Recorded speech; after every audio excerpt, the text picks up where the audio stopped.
Chalakudy Carmel higher secondary സ്കൂളിലെ സുവർണ jubilee ആഘോഷങ്ങളുടെ സമാപന സമ്മേളനത്തിന് മുന്നോടിയായി നഗരവീഥിയിൽ വിളംബര ജാഥ സംഘടിപ്പിച്ചു. ചാലക്കുടി മുനിസിപ്പൽ ഇൻഡോർ സ്റ്റേഡിയത്തിൽ നിന്ന് ആരംഭിച്ച rally Chalakudy DYSP Sumesh flag off ചെയ്തു. പൌരപ്രമുഖർ, സ്കൌട്ട് ഗൈഡ് വിദ്യാർത്ഥികൾ, എൻസിസി കേഡറ്റുകളും ജാഥയിൽ പങ്കെടുത്തു.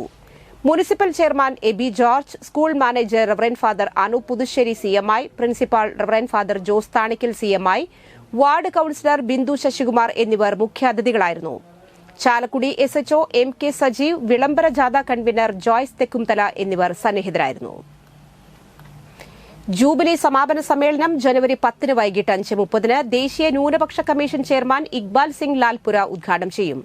മുൻ സുപ്രീം കോടതി ജഡ്ജി ജസ്റ്റിസ് കുര്യൻ ജോസഫ് മുഖ്യാതിഥിയായിരിക്കും.